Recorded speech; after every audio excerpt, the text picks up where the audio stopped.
Interesting. We're gonna set ourselves into circles. That's my opinion. I'll bring that up tonight if we can do that. But that's how I Not very long ago. I was having coffee, he was doing an emergency when I saw him. Have a coffee. Coffee. We want. Is it? Illegal coffee shop. Move on.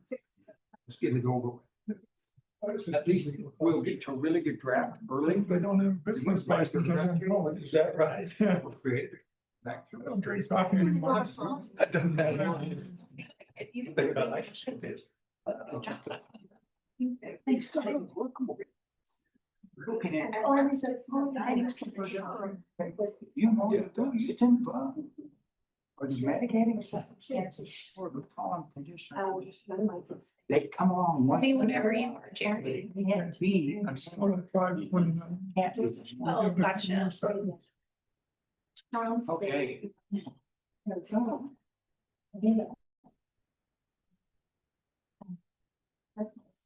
Mine says 530. Yeah, I know people do. We are ready to go. We're done talking. Well, I'm children. Can't quit talking children. Still talk, just uncertain something. That's right. And it's not relevant to planning. No, it's not. We're done. Well, it's 5:30 on the 23rd of February. We'll call this meeting to order. Let's start with attendance. We have, looks like we have everybody here except for Aaron. So hopefully he's here. And we'll open up with citizens to be heard. Commissioner Martinez did pass the excuse, Oh, okay. so I can. And, Nobody's here. Yeah, I'm here. Brian. And then 6 o'clock for the. So 26, right there. That's what he said. Come on over here. Oh, okay. We just moved up to one per meeting. Yeah. Heard that twice. Yeah. It's a liaison. Okay, Oh, hi. all right. Next on the agenda is ex parte communications and disclosures. Any? Seeing none, the approval of the meeting minutes for the last meeting, we're gonna move to the next meeting. Yes. So then we'll move on to presentations. Other than what we've got already as identified. Yes. We'll handle those in the general or in the discussion items. Yes. Okay. County commission update. So a few items from the meeting on the 17th that are relevant to planning. The Walking Horse amended subdivision that passed unanimously. Pending legal review, we also had a CUP for a mule.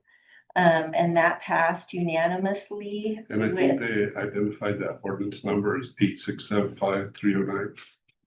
For Jenny, sorry. Right. Again, Again, pending Oh. legal review, and I'll kind of talk about that here in a second. And then we also, I think this is relevant to planning, we did pass the impact fees for transportation park sheriff.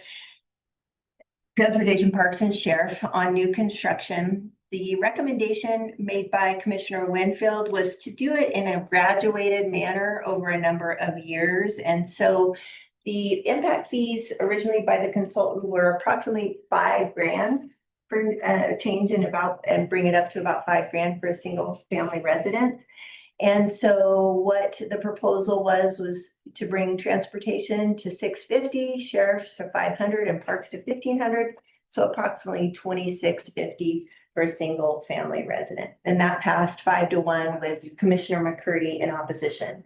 And I guess just one concern that I'm going to bring up, and Mel could speak to this too, is that I'm concerned that we're pushing through items that have not gone through legal review. And so I just think it's really important. I actually think this is really important just on a county level, is that, you know, all of specifically land use things go through legal review before they come to the county commission. That's just, you know, just a concern. And I'm not sure where that, where that's falling apart, but I think it's important. And the point that Stephen made in that meeting was that if it went to legal review and then there was some issue, it would come back to the county commission. But to me, it'd just be more efficient that it goes through legal review and come to the county. I think you said too that you could hold it. Right, Next. right, sure, for sure. Yeah, so that's just, that is noted that we sent through 2 items that were pending legal review, fairly mellow. And I think Stephen did mention the Bart's-a-little bit behind. So I think they had gotten to. Yep. Are in time, it's 2 weeks, so we really want 2 weeks for anything that needs to go to legal review. And so. And I don't think because I'm being super concerning on that, but yeah, I do think it's important. Yeah, if you kind of hit those at 30 days for legal review, to give them 30 days on that. And it's kind of like we were kind of want to do some stuff, and now we've like pushed the pile onto the attorneys right now.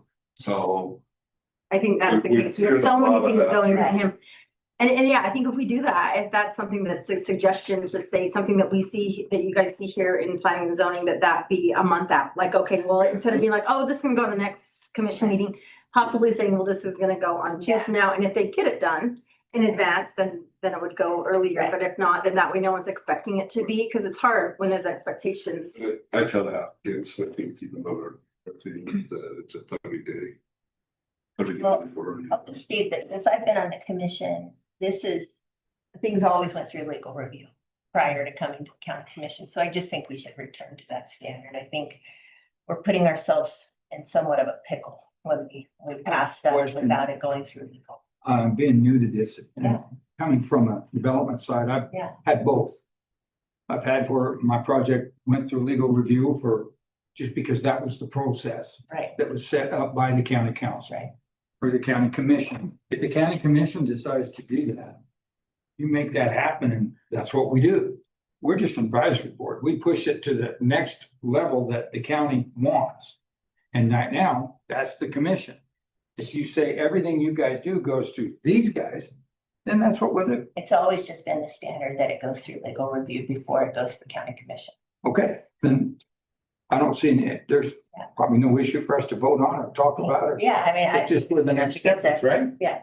As long as that's in our review process, as we break that down for developments and that, there's a timeline on our review process. It says legal has this much time to look at it. And there is a state code specifically for subdivisions.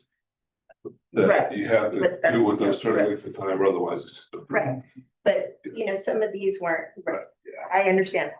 But, there's stuff and it's not time, Well, we don't and know. there's no reason not to let it go through legal.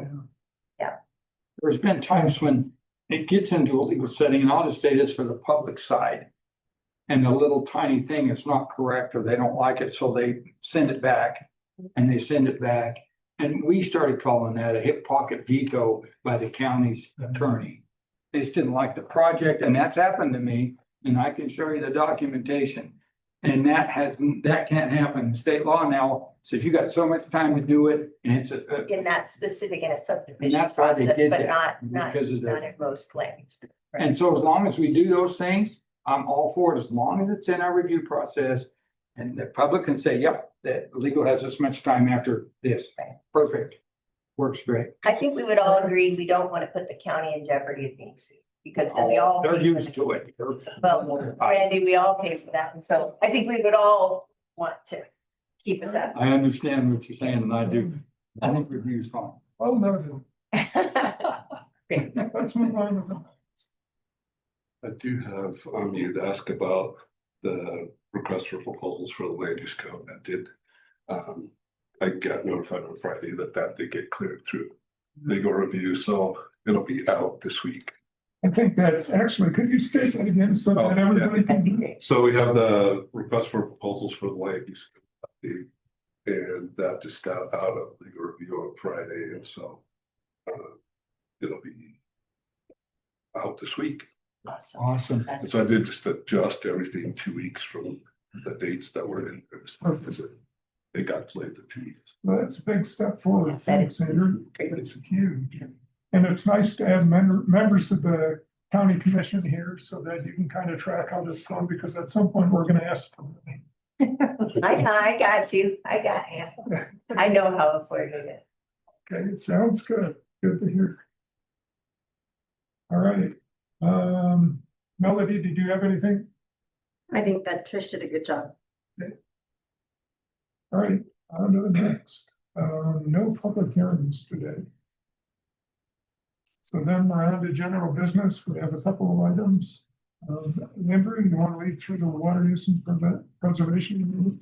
Right, yeah, so we brought this up a few times and we had this last time. That we discussed it, there were a couple of corrections, but additions that were put in there from last time. Which included some information on the brick grant that is in the county's budget. Additional information on the Cisco water system. I met with Thompson Springs, their information didn't really change. They've got 40 people there. 40 people according to the population projections. So it made a few of those just changes, and then Commissioner O'Brien sent out, I don't know if it, I included in the packet, his recommendations on additions to the document. And I did add in here the town of Castle Valley Water Management Plan as other plan that was reviewed. So state statute just has us work with those that are in the unincorporated area. That's why we leave Mount Moab and Castle Valley.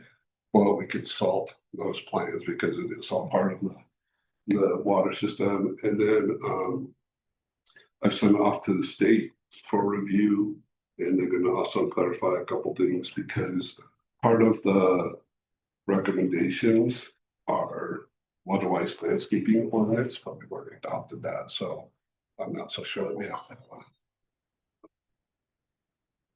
a recommendation to adopt a waterwise landscaping ordinance. We'll already have that in place, and it's not the whole landscaping ordinance that was worked on before. It's just identifies in the code those things about not having turf in grass strips and reducing the amount of irrigated vegetation in commercial developments, things like that, which are specifically identified. We had some spirited discussions about that here in the planning commission, and in the end, what we chose to do, I don't know if you were here at that time, but in the end, we chose to do to at least meet the minimum that the state required. Yes, I was here. That's what we got through. And so then, if anybody needs copies of what Commissioner O'Brien did. A copy, only because I might want to go back and forth. Yeah. This was in your email, the last. Yeah. It was, yeah. Need a copy, Aaron? Yeah, I've got it, Mike. Oh. Aaron, how would you like, or Andrew, how would you like to go through That's not. these notes line by line? Well, I guess, if Commissioner Day suggested we can go page by page and say, hey, does anybody have anything on this page, this page, this page? Until we get to, and then come back and do these couple, I guess it's. suggestions. If you want to do it So that way. has everybody had a chance to go through it in detail? So do we see a need to go through it page by page? I think we've all We reviewed did. it, right? A pretty good job of that at the last. So at this point, I'd say we have some specific, does anybody else have any specific recommendations? I talked to Gwist. I went to their last board meeting and then I called Gwist today because I wanted some things cleared up. And Ben was out, but I talked to another person there and I was like, and they were saying how they've been working with you. Mhm. And because this is part of the general plan, I feel like I was like, how many water meters are left? How many can you put in? like, because we should know that.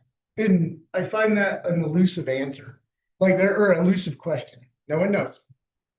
And so, but what they did tell me is like, they have a study where they're pretty soon going to be knowing what that is in like a week.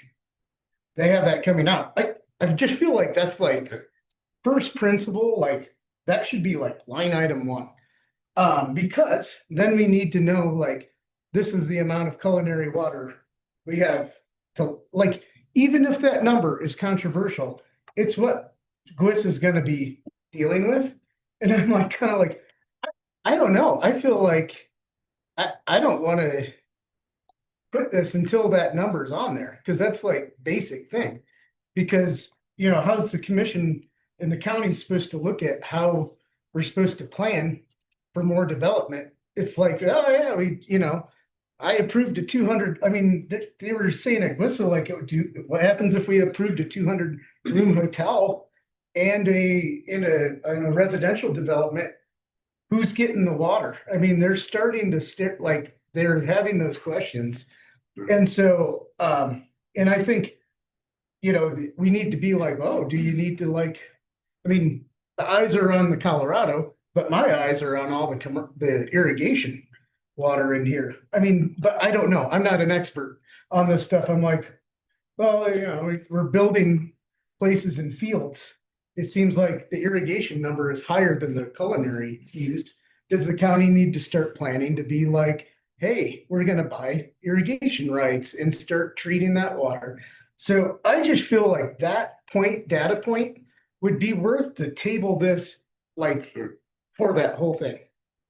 So, And that study's coming from Sunrise Engineering. Yeah. Right? Yeah, so I was telling Aaron, when I was first on the Thompson board, Sunrise did an engineered study, and what it reflected was they were actually over allocated.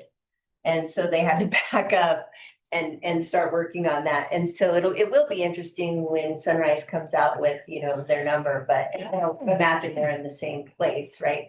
right. You know, Yeah. but it depends on, like, Thompson hadn't done an engineered study for 20 years. So obviously it had caught up. Well, what had happened is those springs had stopped producing. The springs had went from like 200 gallons a minute to 65. And so it will be interesting to see what they produce. Yeah. They're doing a dye sorry. study out there in Thompson, They're doing what? water dye study. Oh, interesting. So that dye through the water. Right. See where it goes. I Interesting. remember when we did the future land use map, we realized we had like 14,000 residential units like that could be built out. And it was like, do we have the water for that? Like, I mean, that's total build out, but I mean, it's a good question. So that's kind of my 2 cents. When was the last time state engineer's office, what was the last survey they did here? Water. I don't know. That's who I want to talk to. Yeah. Yeah. The water engineering, and I can call them tomorrow and find out. Isn't this statutorily required to have? It comes along every now and again. Conservation element? Yeah. Yes, yeah. So, I mean, we need to keep moving on this thing, Andrew, or. Aaron. Let's not table this. Let's work it. Yeah. And let's keep moving. When that number comes in, we can. There's our And one of the things we can do is we can shoot for the March 23rd meeting, have a public hearing if we have all the data in, just because we have to post those and get everything 10 days in advance, all of that kind of stuff. So But Aaron, I guess my thought is the number of meters is not as important as the amount of water we use. Mhm. And you've got a choice. If the water usage goes up to a point where it's unsustainable, you can jack up the rates, right? That's an old tried and true method, and you get the usage down. It works. Yeah. So I don't know that the number of meters is really the key item I'd be looking for here. I guess, I mean, and I'm not like an anti-development person. Yeah. All I'm saying is, like, I asked him, could we build, I want a 1 million unit high rise. Could you do that? Could you deliver water to it? Like, what is it? Like, I don't know. The question would be, what would it cost to deliver the water? Yeah. Right? Mhm. You can always get water. Obi and I have talked about this in the past. You can get water. It's a matter of what you're gonna have to pay to get it. you can truck it in from the coast and clean it with hot weather. Right. And you can bring it in trucks. You're gonna pay a bloody fortune for it. It'd be It's- impractical. Yeah, it'd be impractical, but you know, if you want to put 1 million units in here, it's Yeah. gonna be something like that. Right. Anyway. A couple quick statements. When I was on the WISA board, they do tiered rates, and they found that with raising water rates, it really didn't have much of an effect, but yeah, maybe you just ratchet it up to where, right, where it hurts. If you got $1,000 That's water true. bill, you're gonna That's true. conserve. And then the other thing is the other study that's coming out, which we should have by May-ish, the county did commission a modeling study by Utah State, and that should be coming out soon too. And that's not something I expect to wait for. I'm just saying that, you know, it will give us a better idea of our aquifer's capacity. And then what she can do is put in scenarios. So she can say drought levels, right? Development levels, and she's gonna do like low, medium, high on each of those. So she runs these scenarios and models, and so people can kind of see what would happen. Some of those scenarios are basically, there are estimates in here as far as growth rates Right. and conservation efforts. I think those are not, anything you put in there that looks out in the future is gonna be a guess, right? Sure. And you can only guarantee one thing about when you're doing looks into the future, and that you can guarantee it's gonna be wrong. It's gonna be higher, it's gonna be lower, but it's gonna be wrong, I can guarantee it. So, I agree with that. 100%. It's gonna change. yeah, anyways, Aaron, I think that was a good comment. Let's just monitor that as they get through the study and see if there's anything in there that we want to. Did anybody else, other than Obi's well documented, did anybody else have any comments about this general plan? If not, I'd like to go through this line by line and just see if everybody agrees with the notes that Obi has for consideration. And I should say, I put the notes forward because I thought we were asked at the last meeting to send in any notes or comments, so we have it. I think it's okay. Yep. I may not agree, but I want to hear what you got to say. Yeah. And you were the only one who understood that assignment. You get, It's a professor, of Yeah, course. you know, I knew I had to have them in. I did add that first bullet in. Okay, so the town of Castle Valley Water Management Plans. And I think you also put it at the end also. Yeah. Yeah, And I only did that because Moab had their water plan in there, even though we aren't talking about incorporated areas. Yeah. So the very first one is, I guess, on page, well, it's written right in the introduction, it's the second sentence. And I think, so let me just see I here. did renumber that because our page was numbered 1, so I Oh. changed it so that the introduction is on page 1, so it'll be all the Okay, I'll probably do it. I think I've got it by sections. sections. It says right now, the county primarily depends upon groundwater from the Glen Canyon Aquifer and surface water from Kens Lake Reservoir for drinking water and irrigation. I just thought maybe the Valley Fill Aquifer should be mentioned. It gets coarse water from Pack Creek, from leaks in Kens Lake, and some from the Glen Canyon Aquifer. But I think it's used a lot by agriculture, people who basically put wells. Yeah, the wells in Valley Hill, yeah. Any objection? Well, we had a lot of wells before Kens Lake was built, We did. a lot more than we got now. Right.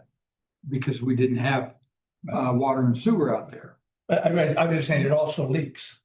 Oh, yeah. Kens Yeah, Lake's yeah, like an old city, yeah, right. But yeah, it gets water from other places besides the Glen Canyon Aquifer. So any objections to adding, we'll go through this line by line, but any objections to adding that specific note in your Valley Fill Aquifer in the introduction? No. Let's go on to the next one. Let's just see. I think there's. I've got them, of course, in funny order, but that's okay. I'm not sure if did we finish out that entire paragraph for you? Oh, let's see. Yeah, that's, all I wanted to do was put in the Valley Fill Aquifer, not the rationale for it. Okay. And I'm probably very inconsistent in terms of putting rationales in or not in this document. So in section 5, we really do have a study for the demand of water that in there, and some graphs that say, the demand for water, if we If we just stayed the way we were, it looks like this. If we did a 20% reduction, it looks like this. We don't at all say anything about the potential for climate change or going down 20% in the supply of water. So I don't want to get into climate change and debates about it. So my thought was these scenarios are for total water demand and not for supply of water that will be available. Put it in one time. On page 6 there. Any objection? Does everybody understand what OB is saying? I think, last time we talked about how this document doesn't really address the supply of water, it only Okay. addresses the demand, correct? So I think, isn't that what your sentence is clarifying? Yes. Okay. Would you want that just before section 6, or would you want it, at the end of 5? We've got the charts and stuff on 5. I thought the end of the first paragraph. Do you want to would be a use good this place one? to- As you talk about Yeah. how the reduction scenarios show a conservation. That's, I think, where I was trying And then, to put it. right, so the end of the first paragraph. First paragraph in section 5. Okay, perfect. Any objection from anybody on that? Okay, let's move on to the next one. So this must have been in the, I do, they have these out of order, of course, but this had to do with section 10, which is basically goals, policies, and implementations. Now I have to remember where this was. Second implementation goal was keep system-wide use below 2014 GPCD, maintain leak loss below 8%. That's not what I think where I thought I was. So I don't know Well, why. that was it, and work to improve both. That's Yeah, what you wanted to add. that's what I think I did. OB, I think that makes a lot of sense. 8% loss to me is a pretty. That's too much. loss. In a business, that's too much. In businesses, you measure defective parts per million. I can't tell you that. We gotta get a better water. Oh, yeah, I see, yes, I do now see. Okay. And work to improve the measure. So I agree that, I agree with that. And work to improve the measures go behind 8% of production. And work to, Yeah, that's and right. work to improve both measures. That's I like right. that. I need that second box in the There it is. far right. Yep, good ad. You knew my corrections better than I do. Now, the most important one was that I would like to add is the one where we had this back and forth debate about what this whole thing was about. I'm gonna, I don't know if we want to go back through it, but we kind of start out with this disclaimer, and it says the sole purpose, this is, I guess, before the introduction, right at the start of the document. Sole purpose of this element is, oh, Then you go Yeah. just the paragraph before that, you have that. So section 12, and that was added in. yeah, okay, Just good. so everybody knows that was added in. Good. And this had, the debate had to do with what is this paper kind of about? So here it says, water use and preservation component addresses the effects permitted development, pattern of development on water demand and infrastructure, methods of reducing water demand per capita construction in the future, methods of reducing water demand per capita, methods for reducing water demand per capita, then methods of reducing water demand per capita consumption in existing developments, opportunities for the county to modify the county's operation to eliminate practices or conditions that waste water. And then we go down to the exact section I'd like to add something to. And this, oh boy, let's see, I'm gonna, give me a second here. 2.2, there we go.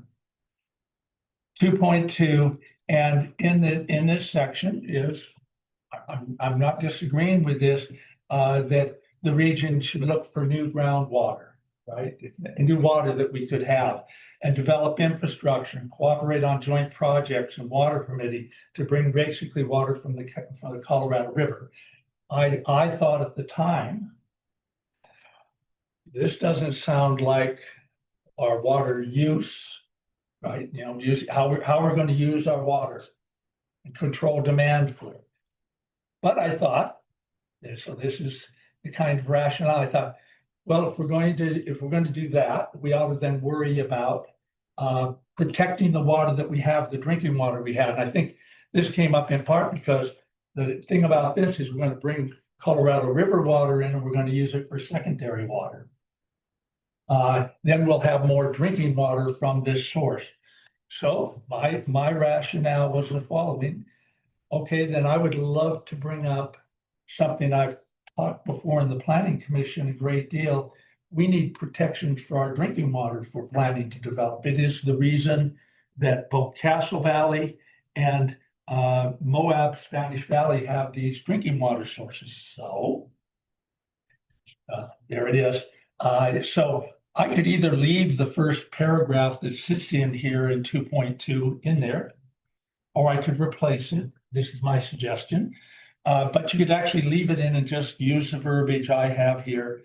The two major aquifers in Grand County that supply drinking water are the Glen Canyon Aquifer and the Castle Valley Aquifer. Both of these aquifers are designated sole source EPA sole source aquifers.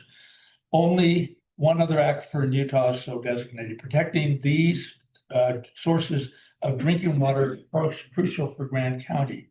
Key action, using kind of the phrases that are used for the other implementation things.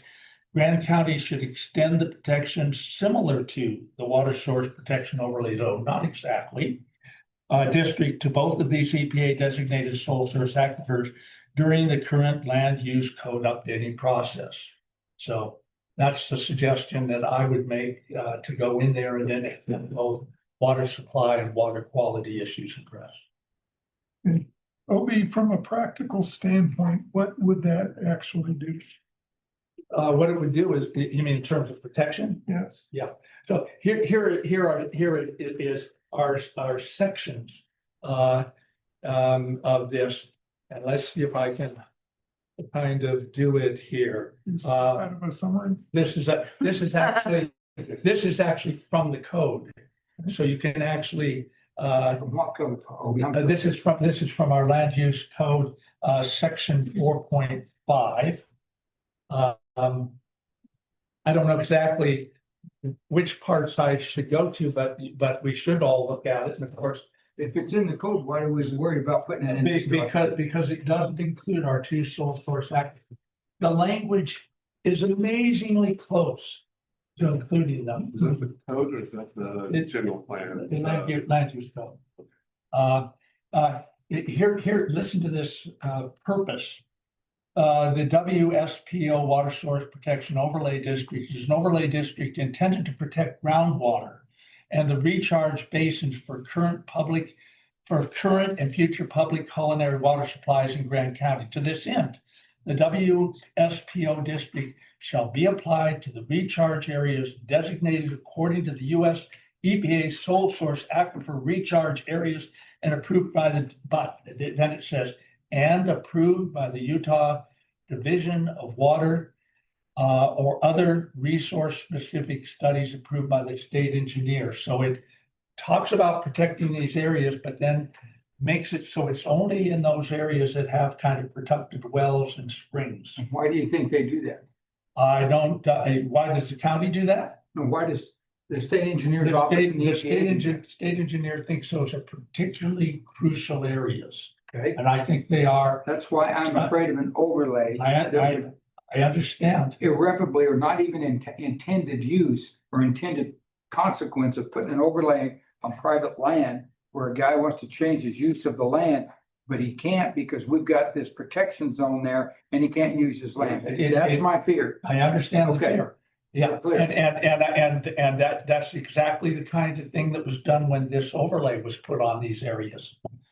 There's somebody wanted to build up there with a thing that came to us, and it got they were going to have to build it according to this. They withdrew it. I think they came back to us. Absolutely, it does with an overlay such as this, it basically says if you've got private lands, you're gonna have to follow some of these rules. Absolutely. No underground storage tanks used with hazardous waste substances. That's one of the rules here. So I can't build a new gas station within. You that could zone? not, you could not build a new gas station in our two sole source aquifers. Absolutely, Randy. That's what it means. That is. with Where is that underground map? tanks. Yes, with an underground tank. Where would that map be? On our land use. Are we talking Yeah. about public land or private? Let's do- I don't know where that map is. So I'm very hesitant. to put it all No, together. there is private land and some state lands in both the Glen Canyon Aquifer and in Sole Source Aquifer and in the Council Valley one. Pull Absolutely. it up on our parcel map, right? You can look Yeah, if that you go up to right Granite on- County, Utah, and you go to maps, you can do Yeah. the different, you can find the different Sure. maps. So it's this, And one of them says social source. see, this is the overlay. So this is 4.5 in the overlay section, you know, the overlay. Code part. So let's do that. Okay, I'm gonna make a proposal. I understand over there, whether they're legitimate or not, that's my question. Hang on just a sec. I'm gonna make a proposal here. Obi, you've got 4 pages of notes there, plus there's maps and other items that are in there here, but I think we all kind of get the gist here. Mhm. The water services protection overlay is a kind of a big topic to take, and to tell you the truth, I've not looked at that section of code. And I would take probably an hour or two to review it. Good. And that would help our discussion, and I think most of us here would feel the same way. So we're still in the process of developing this. And I think it's a good time to have this conversation, but not at this meeting. I'd like to give Okay. everybody a chance to read. I'd like to I look can at, send that section out to everybody. can you do that? That'd be great, and then we can get on the same page and have the same knowledge of what we're talking about. Let's take a step back here too. Okay, Everything else that OB has on his list, I think are non-controversial and we've I agree. already adopted. I agree. Yep. No disagreement. Not from me. So why don't we just push this discussion out to the next meeting and then. Perfect. Do we want to have these changes included in that new You know, draft? Because we all seem to be in agreement with that. Those that we talked about Are you previous. doing your draft for us, Andrew? You will review the final draft and then the water services protection. in the And next then meeting. that's the bulk of the remain. The rest can just be simple review Yep. for the things we've talked about. Thank you for putting in the work for that. But then Good job. we can have a focused discussion on this specific On the aspect. composition, the most controversial part. I think that'll make better use of our time. You know, we've gone past 6 o'clock. And it's Which is a good thing. time to see if anybody else has no comments. We don't have anybody online, do we? No, we did not. All right. So We're firing it up. sorry for the short interruption there, Irene, but if we're all in agreement that that's where we'll proceed with this, then we'll move the rest of the discussion to the next meeting. And then if we could have Sunrise Yeah. Whistles. Yeah. I'd almost want on that water thing. Ben to come in, give us a presentation on that. I don't know. Yeah. It's a good thing, Jerry. Or Sunrise, Yeah. yeah. Yeah, either or. Yeah, I think a presentation would be great after the study's done. Let's plan on doing that. All right, so. Is there anything else to discuss today on the water ordinance? If not, go to. And we have MFR 45.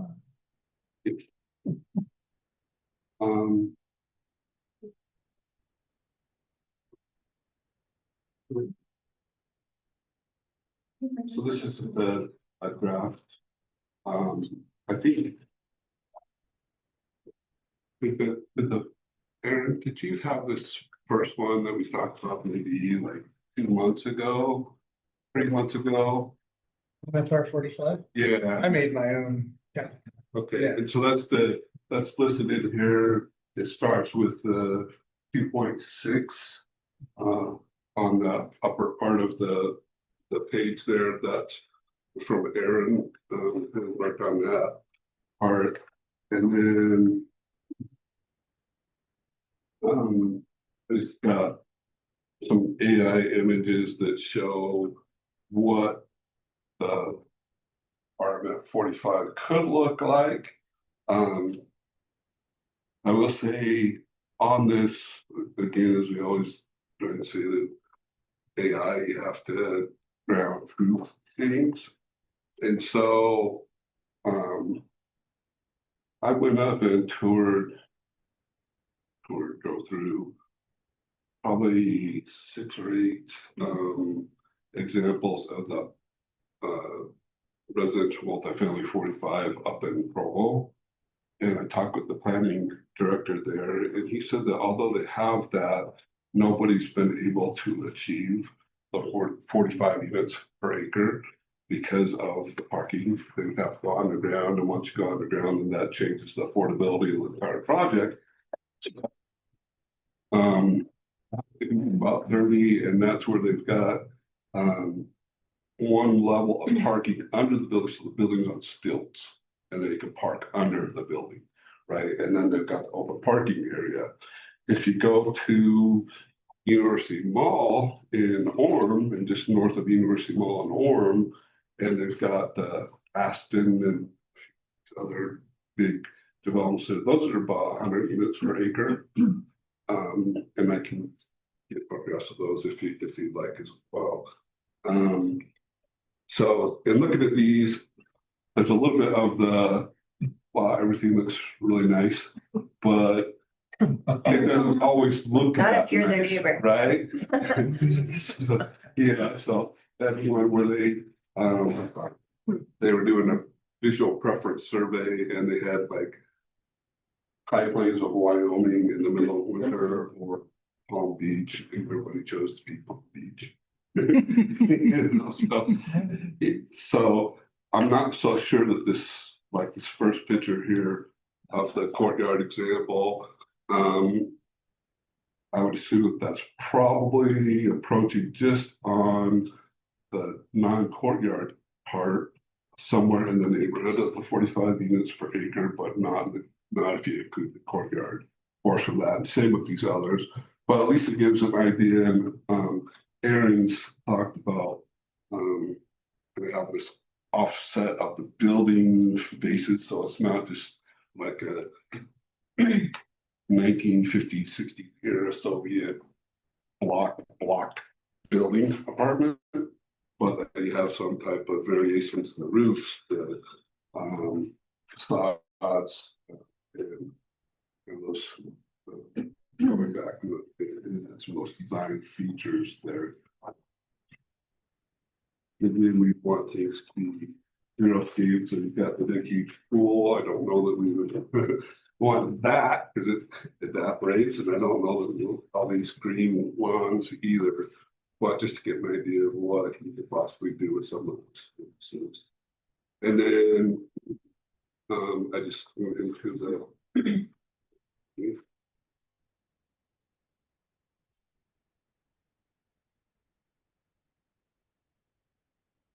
going to again just a draft strawman ordinance here. Some of the things that we look at with this, and I don't know if you want to go through section by section and see if anybody has any concerns on any of these sections that you want to modify to be brought back, and then from what's in the ordinance, and then included with the ordinance then will be like how it will look in the land use code.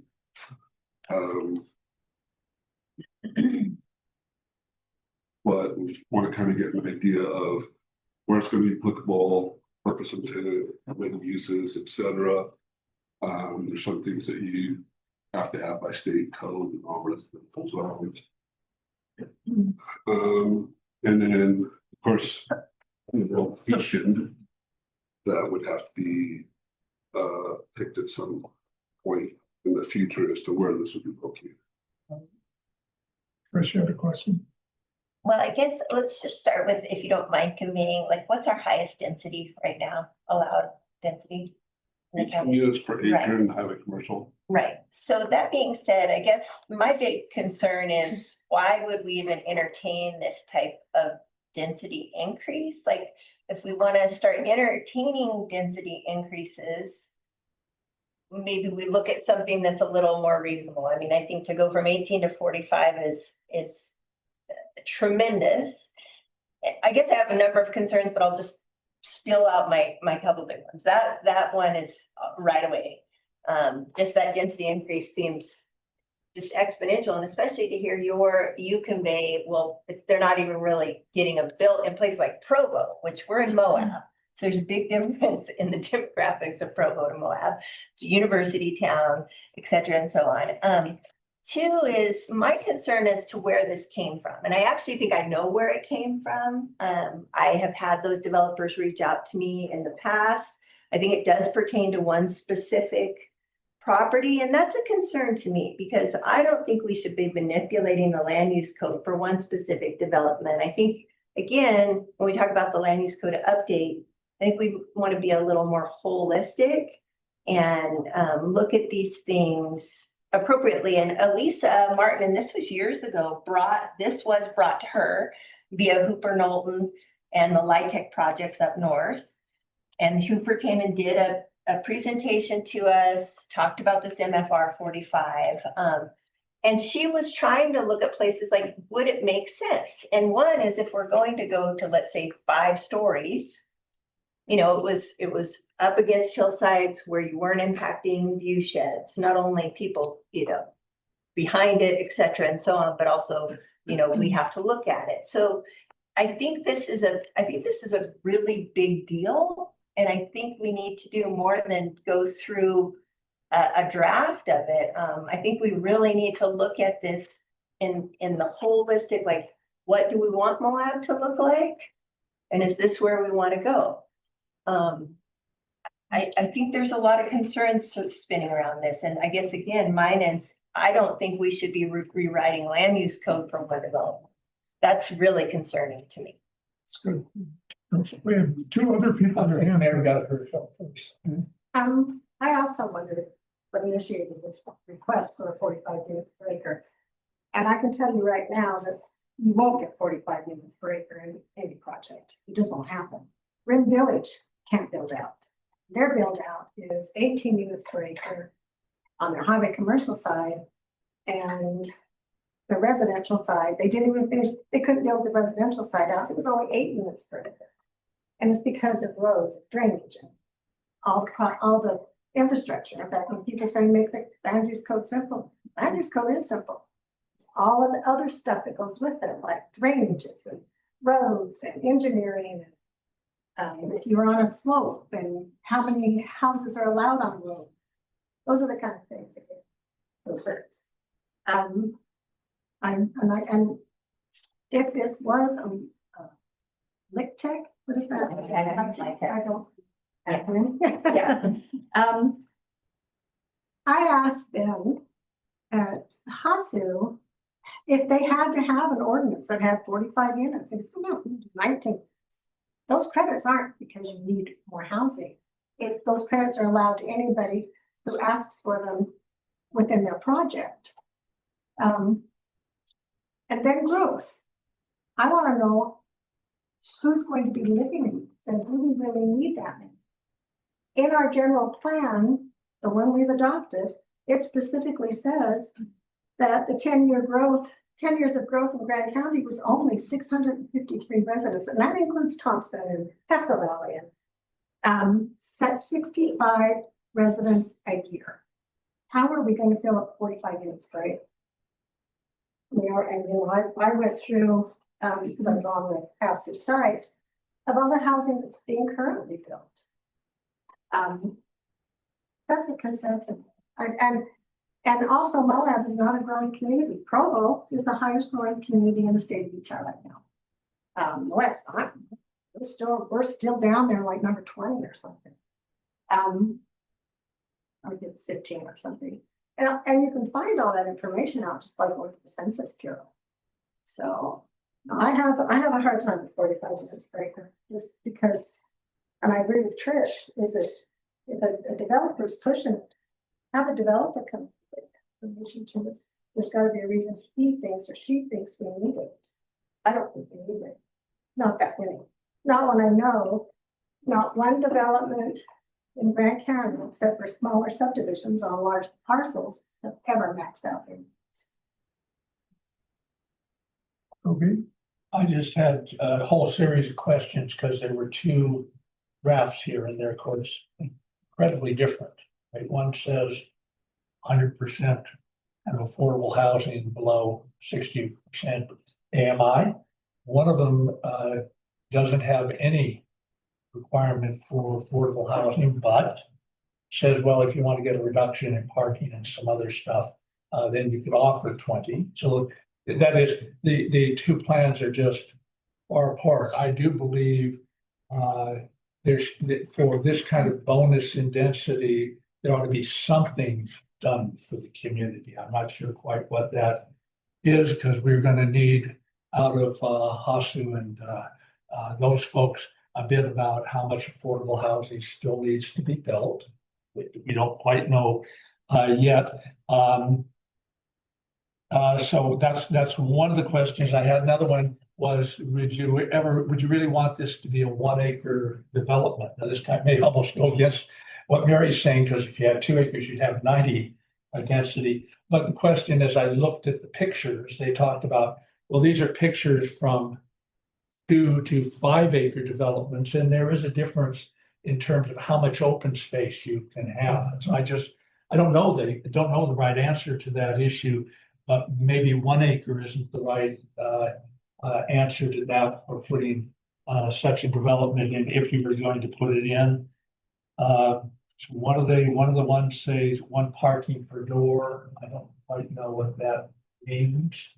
But I want to know, and I want to make sure it wasn't just necessarily 1 parking place per unit, because that may not be enough parking. I don't know. I don't know, kind of depends where it is.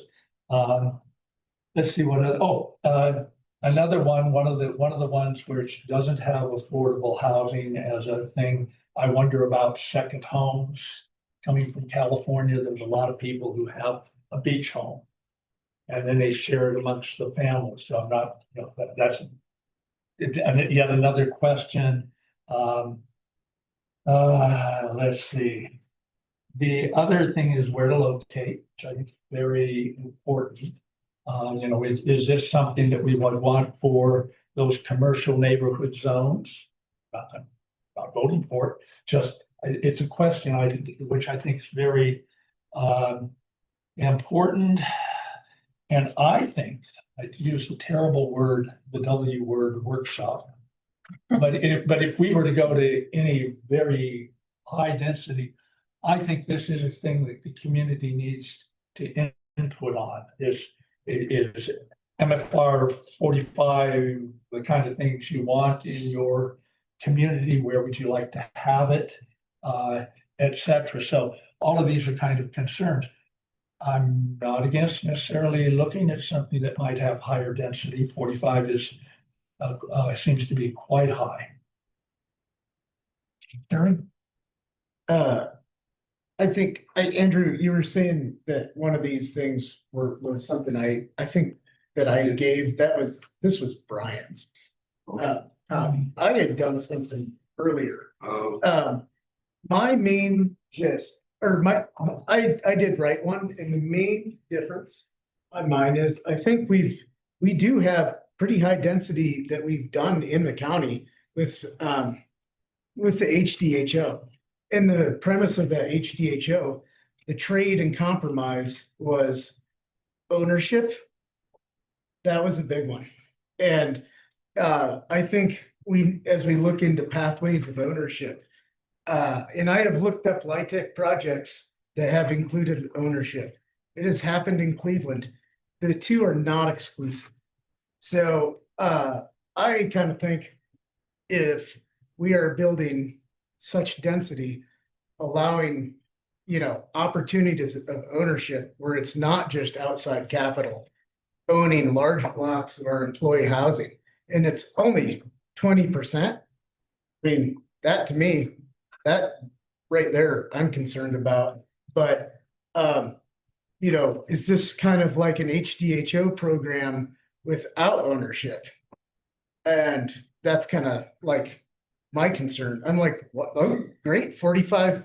I don't have a philosophical opinion against density. I think that's how we make housing affordable. It's just accessible on that. So that would be, that's kind of the compromise I feel like people have said in this county, we have acted upon.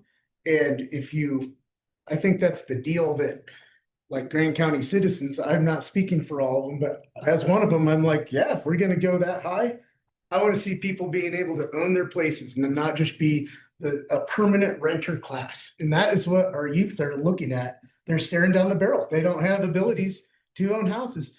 But when I go to Murphy Flats, those start at 220.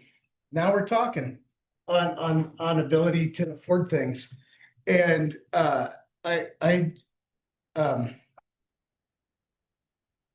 yeah, I'll stop. I was gonna say, you know, Mary, the only thing when you're like, oh, we can't do this because of sewer and roads, but it has been done in other places. That's the only thing. Well, I'm not saying you can't. Yeah. I'm just saying that that's what causes Right. the density not to be so high. Right, exactly. It's That those particular restrictions. village isn't so, they hadn't fulfilled their whole maximum density. Yeah, They have to put roads and drainages and those. Yeah, That's basically, Andrew brought up the same thing when he said even in Provo, they're doing a max of 30. That's what, but my question is then why are we even putting in 45 and then you know it's never gonna. So I think that's a good question. I'm not even sure where the 45 came from. That's my first question. It came from, my memory is it came from that developer. It was quite a long time ago that he did that presentation and on my tech projects. You know, maybe it would be if Brian was the first one to give us a proposal here, maybe it would be good if you and I circle back with Brian and see if the need is still here and what the driving need is here. And we can come back to this one. I'd like to say something when I can. I don't want to interrupt you. Go ahead. oh, it's that Hasu thing or our dashboard study is coming out. And I think that's gonna be an interesting look at where our housing needs are. But it does seem like, I mean, we just hit our list for asking people to build places on the self-help and community rebuilds process. There's still a demand for people trying to achieve ownership here. And these things are moving in. I think personally, demographics are changing where people are buying second homes. And where do people that used to live in those second homes, the economics don't work out for rent. I bought a $500,000 house.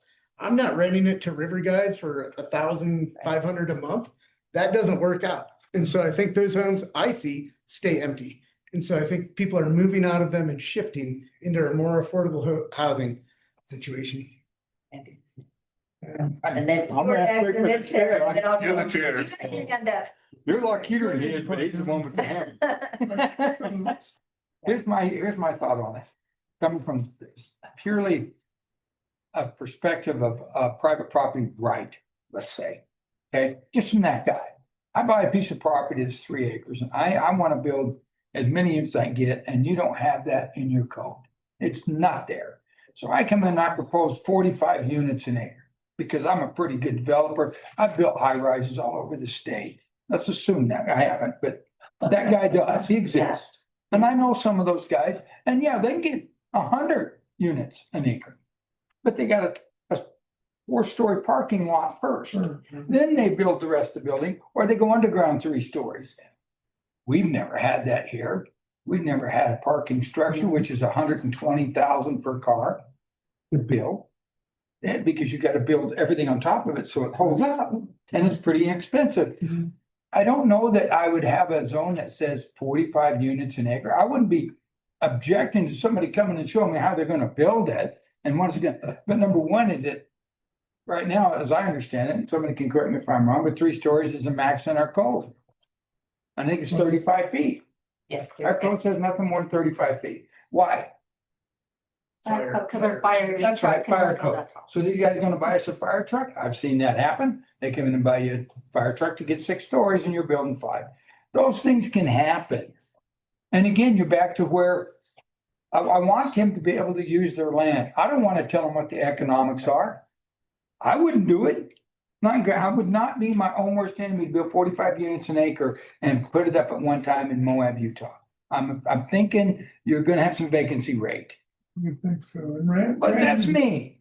Randy, Okay. the part about the underground parking structure, I think that was Andrew's point too, when he talked about Provo, where So at expensive. a certain point, you can go higher and you get more efficient, but you go above that, it starts to cost you even more. Last moment. They swear you did have like underground when it was flooding or something like that here.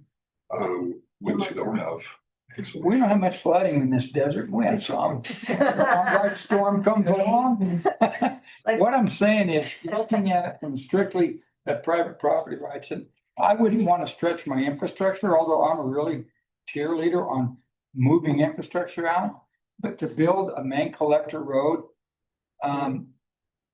that's a 4-lane road to build a main collector and come in and start putting density like that. So I would suggest that if we were to put a zone like that in, it's within a quarter mile or a half a mile, no more than our main artery. So I think. It's gotta be within that kind of stuff. I think you're making a great supporting argument for what we talked about. We're gonna get back with Brian Oh. and see if there really is a. Then, yes, ma'am. Yeah, yes, sir, yeah. Yeah, Sarah's- Okay, so I'm so new, so I mostly just have questions.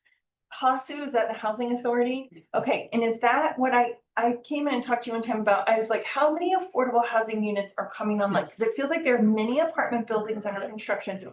What, was there like a target goal in the county? How close are we to the goal? And I think you said you were working with the city to figure that out. Is that right? Yeah, And does anybody know anything we about funded, numbers? we funded that study not super long ago. I can't remember, Mel, when we funded like 15 grand for them to That's do the kind of dashboard. a, and that's the dashboard. And so we're kind of waiting for those results. I would assume they're coming. And that's, Okay. I was just, if you don't mind, I might just piggyback on you, and I know you're not done yet. But, you know, one of the things I would say is minimum, we kind of wait to see what that study reflects. In What what I our would needs like are. to see is a lot more built so they get cheaper. Well, I understand, but if Because if the you want reality to is. sell that it we at a don't- loss, I'm fine with that. I don't want to control their economics. Right, I don't want to say, well, we know there's only so many apartments. That's a free enterprise. Let them So- boys figure that I out. actually have the floor here. Sarah did, and then I'll go after her. I do have another. Oh, well, I guess that was my question is, and what is the, I just don't know enough yet, like the apartments that are under construction, do they have deed restrictions? Are they only for renters? What are It those? depends on which ones that there are. So there's multiple ones that are being built right now that have. That give you, do you got a cheat sheet there? Yeah, well, there you go. Let me study this. Housing task force meetings that Erin goes to, Okay, it would behoove you to attend one of them. There are lots of housing. I think at 11:30 on the second Thursday. Down there, I think last Thursday. last Thursday. housing task force once a month, last Thursday of the month. And it's here. Yes, room. I'm gonna try to maintain some Yeah. level of order in the meeting here. I think Sorry, Christian's yeah. next. I do appreciate your feedback. I really do. I'm not being sassy when I say that. I do appreciate your feedback. But to push on you a little bit, like, and I've heard this time and time again in P and Z and at the county commission level, these private property rights, and I don't disagree, but the reality is when I buy a parcel, let's say I buy a piece of rural residential, I should have it in my mindset that I get to build a house and an ADU. So then to go, well, yeah, I bought this parcel and here's my use by right, but really what I want is 45 or whatever. And I'm not giving this developer a hard time. I'm not. So the reality is when we're then going to change land use to fit a developer, that's my struggle, right? Like I do agree, when I buy a parcel and I have my use by right, that's my use by right, and I should be able to build that out. But when you immediately start going, well, actually, I'm gonna change the land use code and I want double or triple or quadruple, whatever. And I'm not saying that's what you're I saying. understand. I just wanted to kind of reiterate this idea of use by right. And when people are asking for more, it's like, well, that's not your use by right. You bought that parcel or you were inherited that parcel and that's what you got, That's what right? it It is. is what it is. So I'm just kind of, just to reiterate that, and then I'm gonna keep my mouth shut for the rest of the discussion. Well, you don't need to keep. When you have pertinent things to say, we appreciate it. Mine's been an overarching question on that, like I've been going through this and there's like this map, right? And so I'm trying to figure out, how does this map tie into zoning, right? Like I buy a piece of property and it's zoned, That's a great. okay, That's the right Sarah, map. that I think is what this whole land use thing that we're going to do is try to tie what those zones are, that future land use map, where those boundaries aren't even quite right, because it's just, well, kind of in here and here and here. We'd like these things that are named something that aren't in our land use code as zones. I would just simply say, I was gonna push Brandy back probably in the same way, but it's just, but only to say, that's what zoning is about, right? Or then we infringe on everybody's rights by saying, you can't put a cell phone tower here that's so high in a in a particular zone, or build a 7-story building in this particular zone, and it infringes on what we can do with property. And I guess it is what we do as a kind of community, because otherwise people could develop whatever they wanted anywhere. That, I think, more directly to answer your question, that future land use map was step 1 in the land use code updates. But what's in the land use code does not tie back to that. No, I've not yet. noticed that. No. So that's. We're not there. So, There is, of course, in that says, this designation refers to this. Yeah. This type of zoning, there's this right here. that's- Yes. Yes. Sarah, at a high level, Andrew talked already about the fact that our RFQ for the land use updates has gone through legal review. Yeah. He's changing some of the target dates on it. Yeah. And that's gonna go out for quote. And one of the main tasks they have, other than, I think Mary has a list of about 5,000 things that need fixed. Even this Yeah. overlay has fixes that need to be done, everything you can take. One of the main things they gotta do is tie the land use code to the future land use map. And you're gonna be one of the ones that gets to review all of those changes and give input as a member of this. planning board. While though. Yes. And in advance, we thank you for all the time you're gonna put in. Nice, Eric. Yeah, very good. So I think I'm gonna try to summarize where we're at right now in MFR 45, okay? Where we're at is Andrew and I are gonna get back with Brian, and we're gonna come back to this organization and see if there is really what the driving push is behind this. And we'll share with him the contents of this conversation. And Aaron, you have. I was just gonna tell Sarah, this MFR 45 came after we did this land use map. This. That was, Okay. and so this was kind of added on, and this doesn't really even have that addressed in there. So like, Does not. right, I'm kind of like, oh, where does that fit? Yeah. Now we have to make, accommodations for this idea. Yeah. Okay, thanks, Aaron. All right, anybody object to moving on off this topic? So we'll put on the agenda a summary of our discussion and a path forward in our next week. That sound good? That's a good discussion. It was a very. I really do appreciate your perspective. Thank you. I think we had conversations from everybody on Yeah, planning commission, so you're right. yeah, no, I always enjoy. All right, so And also, I don't set the agenda, it's the chair. Yeah. Who sets the agenda. So if you have questions, that'd be the chair. I mean, I know some people are like, looking at me, and I don't know, I was just trying to make eye contact, folks, but just. I mean, it's a collaborative effort, and it's for, right, Yeah. we're all here for the same. Yeah. Okay, so, do we have anything else on general business? not the town sheet. I did have one discussion item I wanted to bring up for everybody today, and that is, especially for the new members, we've had a discussion in the past about when you can reply all and when you can't on the emails. And there's some discussion about whether or not an email conversation could meet the requirements of, what is it? Open meetings. Yeah. Open.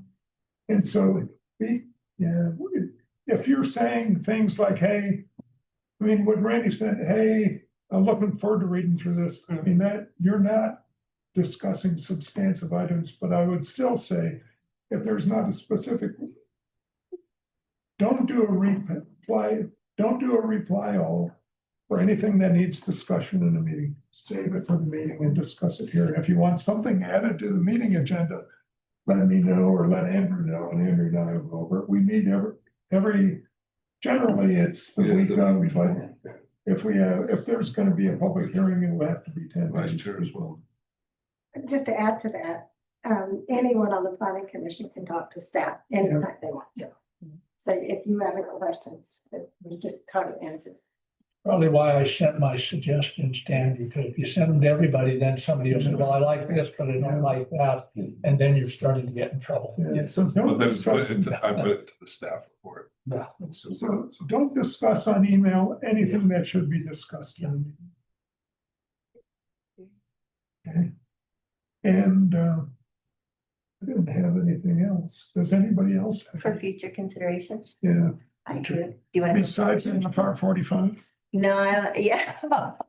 You want to go first? Yeah, across the country, there's a rapid increase in data centers. I think that I have listened to several news reports about how planning and zoning boards are needing to kind of get ahead of that. I'm not necessarily against them. I'm concerned with like high power bills and water usage.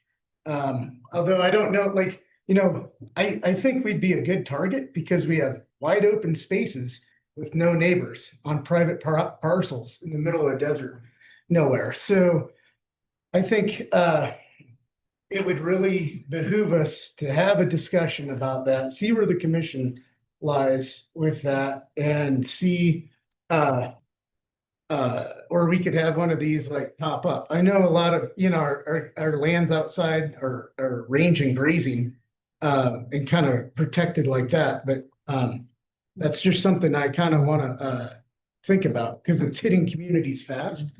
And it's kind of like people's electric bills are quadrupling. I mean, like, hey, if you made it a conditional use where my power bill would drop, maybe I'd be way into it. And I've used AI, so I'm not saying like not to do it. I just it's a concern.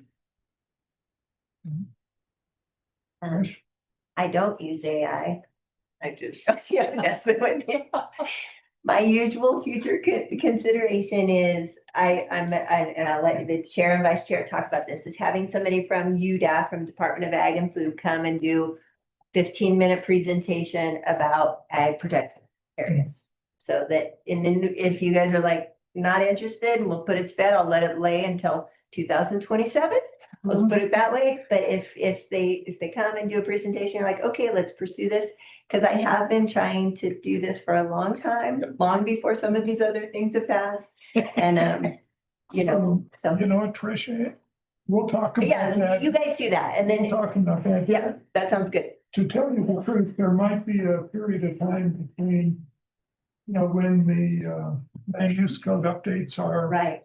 either with the people doing the updates or the quotas in the process, where Right. we could do something Okay. like that. We'll So, kind of yeah, notice today. you all talk about it. And Tricia, personally, I think the more education we can get on things like that.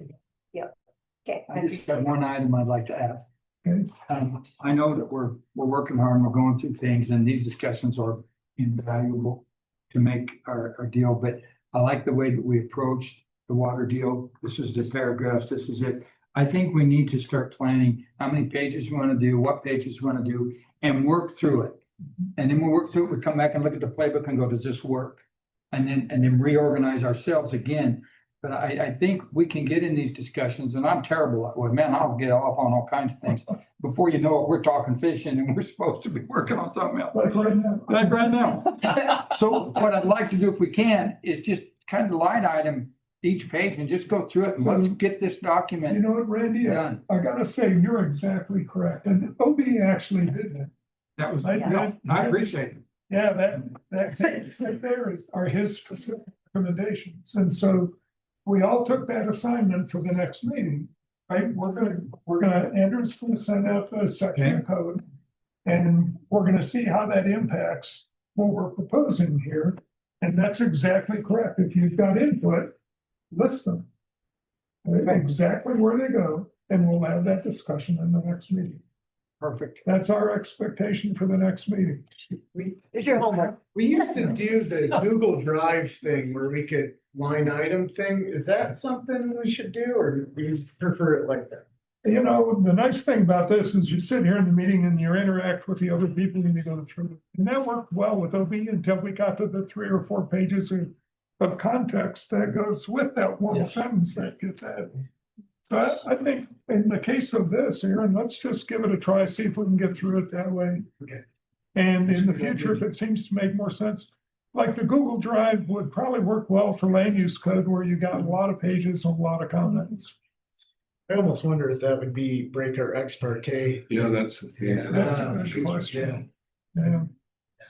Well, we have plenty of time to think about that before land use code. But we used to do that and it was kind of cool. Yeah, You know, it's interesting. I have to maybe ask Stephen. Okay, everybody is clear with what we have for homework for the next meeting. Even Randy. I don't know, Coach.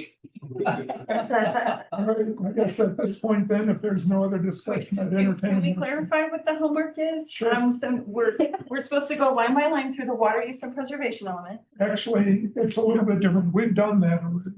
Okay, that's that. OB Okay. made a suggestion, Okay, and it's about 3 or 4 pages of notes that would be impacted by the change he suggested.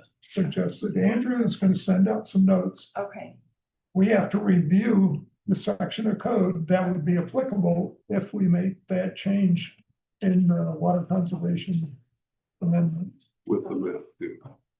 the maps. So Maybe that- water that's gonna come out. overlay and 5.4.1 or whatever, but he's gonna send you that. Okay, okay.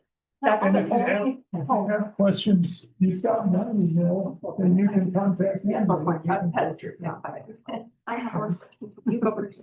I just made one other comment. I do note that I say similar to, so, you know, you may find something that you really object to, but you find things and protections that are probably important.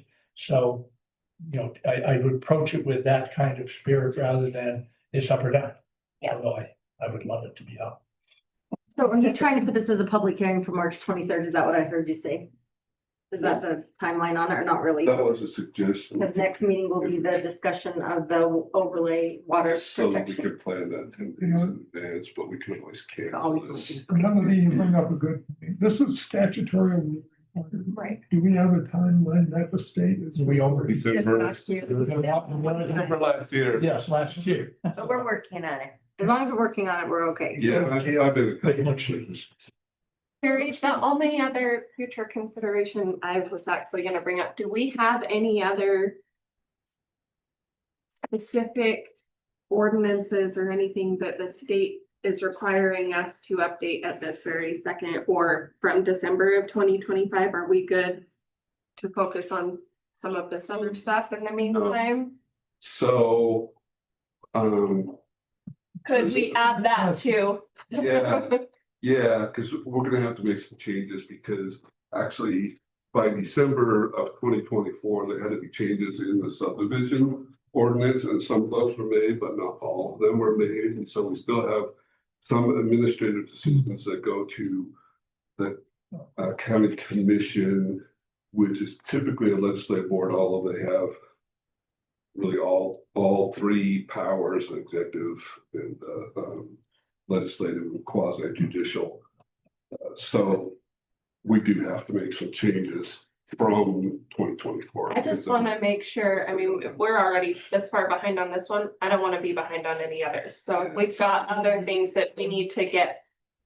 That we need to prioritize and get out of the way, let's, Our salting attorney has recommended some changes, so. I don't wanna give the state any reason to keep a target on us. Well, good point. Mary. All right. Anything else? That's all I have. Then I'd entertain a motion to adjourn. So moved. Second. Okay, Randy. Deal. There we go. And we agreed on something again. See? Like 2 for Oh, we're twins. It's getting a little, you're gonna become predictable if you do it 3 in a row. Oh, it's gonna be terrible. Good, okay, let's all do this. Heard you guys have some snow. I back from New Orleans. Snow. I have. The